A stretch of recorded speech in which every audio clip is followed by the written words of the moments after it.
melanjutkan pembahasan buku besar 4 kolom yang buku besar bentuk T-form atau T dan 3 kolom akan dibahas pertemuan yang kemarin. Dan kita mulai cara mencatat buku besar 4 kolom. Nah, intinya adalah mempermudah. Buku besar 4 kolom itu lebih mudah dibanding buku besar T maupun buku besar 3 kolom. Kenapa? Karena debit dan kredit juga diketahui, karena ada saldo debit maupun saldo kredit berdasarkan posisi angka yang pertama kali dicatat di mana. Kalau angka yang pertama kali dicatatnya di kolom debit, maka nama atau angkanya ini wajib diposting ke dalam saldo debit. Nah, kalau saldonya kredit, maka ini sifatnya mengurangi kas. Tapi kalau saldo angkanya itu adanya di kolom debit, maka angka yang di debit ini menambah kas. Nah, ini tidak masuk, kemudian saldo kasnya bertambah 500.000. Nah, karena ini yang berikutnya di kolom kredit, maka angkanya mengurangi saldo perusahaan, maka dikurangi. Ya, yang ini yang dibeli peralatan juga mengurangi, maka saldo perusahaan berkurang. Nah, perusahaan menerima penjualan jasa, maka 496 ditambah dengan 3.100. Perusahaan mengambil uang melalui sebesar 760 rupiah untuk membayar utang. Perusahaan menerima pembayaran dari debitur, maka kasnya perusahaan bertambah sebesar 2.340. Perusahaan mengambil uang pribadi sebesar 300 rupiah, dan perusahaan membayar gaji karyawan sebesar 1.300, maka uang perusahaannya berkurang sebesar 1.300. Maka saldo perusahaannya berjumlah 499.080 rupiah. Ini besar kasnya. Terus yang berikutnya adalah buku besar piutang. Buku besar piutang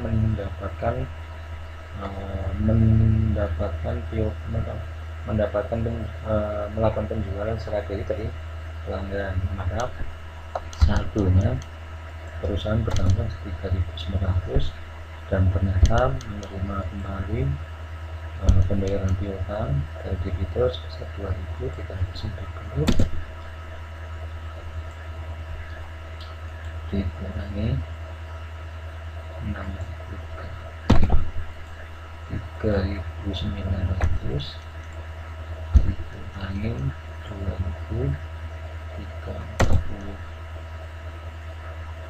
Perusahaan melakukan penjualan kembali secara kredit, maka piutangnya kepada debitur bertambah sebesar 940 rupiah. Yang berikutnya penanganan modal berupa perlengkapan, maka saldo perusahaannya ada sejumlah 5.000 rupiah, dan perusahaan melakukan inventarisasi pada akhir periode senilai 700, maka saldo perusahaannya berupa perlengkapan berkurang 700, maka akhir periode saldonya tinggal 4.300. Ini saldonya 2.500. Sewa dibayar total bersaldo 3.000. Peralatannya ada waktu investasi sebesar 14.000 dan melakukan pembelanjaan kembali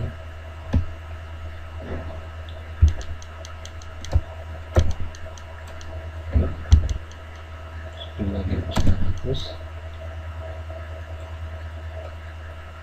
Akumulasinya pada waktu inventarisasi pada waktu opnam sebesar 338 rupiah.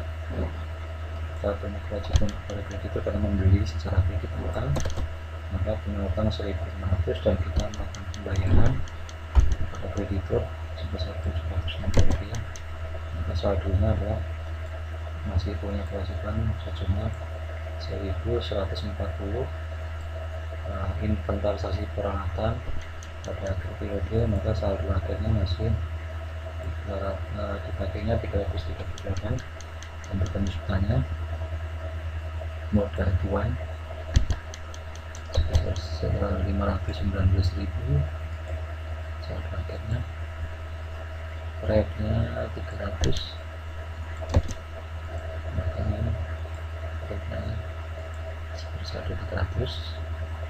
Penjualan jasa bersaldo kredit, maka bersaldo kredit sama dengan ditambah dengan penjualan jasa kredit 940, saldonya 7.940. Beban gaji debit, maka bersaldo debit.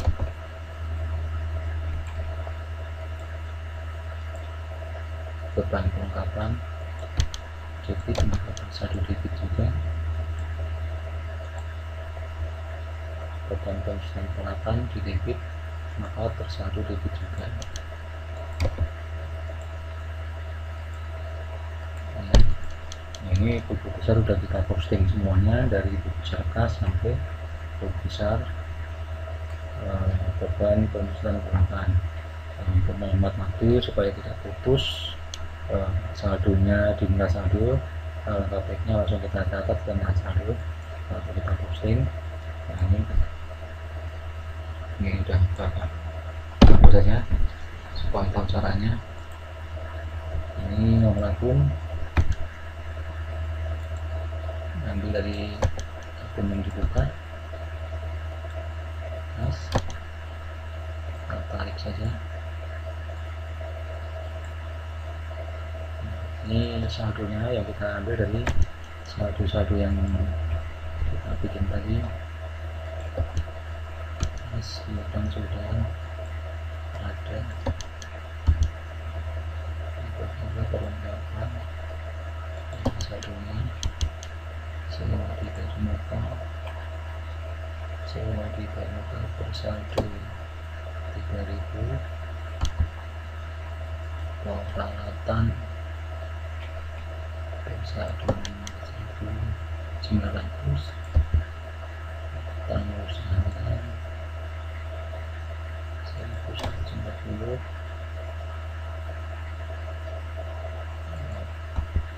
Akumulasinya tadi 38. Tanggal usahanya 1.140. Modal tuan 519.000. Proyeknya 300. Pendapatannya 7.940. Dan gaji 1.300. Dan perlengkapan 700. Dan bukan penyusunan peralatan terakhir 338. Nanti yang belum ditandain banyak ragu, nggak bingung, tandain dulu di kuning. Ini pesannya sudah kita posting semuanya ke dalam data saldo. Ini maka kita jumlahkan, ini harus seimbang antara kita kredit. Ini 528.418 sekian, 528.418 sekian. Nah, ini sudah kita coba kerjakan neraca saldonya. Nah, sekarang untuk meyakinkan bahwa untuk mempermudah cara membuat saldo-saldo di laporan-laporan yang ada, saya berikan catatan yang bermudah. Jadi yang bersaldo kredit, nama-nama ini tidak boleh angkanya dicatat di kolom debit hasil akhir ya, hasil akhirnya ini tidak boleh ada di kolom debit. Ini wajib bersaldo kredit. Nah, di sini ada modal tuan siapa, modal budi, ini sifatnya perorangan. Kalau ini modal saham, ini berarti perseroan, bisa rekanan ya, 2 atau 3 orang membentuk PT ini ya. Jadi investasi ini bisa berupa 2 bentuk ya. bisa asuransi jasa UD maupun modal saham. Nah, pendapatan ini bagi perusahaannya perusahaan jasa, penjualan bagi perusahaan dagang. Retur pembelian itu adanya pembelian barang karena rusak maka dikembalikan itu namanya retur pembelian. Potongan pembelian karena pembeli mendapatkan potongan dari penjual. Ini ada nggak retur pembelian, retur penjualan? Ada nggak potongan penjualan? Ada, tapi dari nggak pasti. Laba ditahan, ini wajib dicatat kolom kredit angkanya. Diterima di muka ini berarti bisa upah diterima di muka, berarti anggapnya kasbon ya, kasbon kepada perusahaan, maka belum kerja sudah terima duitnya duluan ya. Upah diterima di muka ya, atau asuransi diterima di muka misalnya, berarti perusahaan mempunyai kewajiban kepada debitur yang masih harus dibayar. Ini banyak, jadi perusahaan masih punya kewajiban kepada pihak lain karena kita sudah menikmati tapi belum dibayar, entah itu sewa yang masih dibayar, upah yang masih harus dibayar, itu contohnya. Dan ini juga dicatat termasuk kewajiban jangka pendek, maka di kolom pasifah, di neracanya di kolom di pasifah. Utang itu ada 3 juga, ada utang usaha, ada utang dagang, ada utang bank, ada 3. Utang pajak itu perusahaan mempunyai utang kepada negara, misalnya karyawan bekerja maka dipungut PPh pasal 21 atau mungkin pajak final, ini contohnya bisa bayar. Kalau bisa bayar itu berarti perusahaan mempunyai kewajiban dan pembayarannya lebih dari 1 tahun, bukan utang jangka pendek ya, tapi termasuk utang jangka panjang.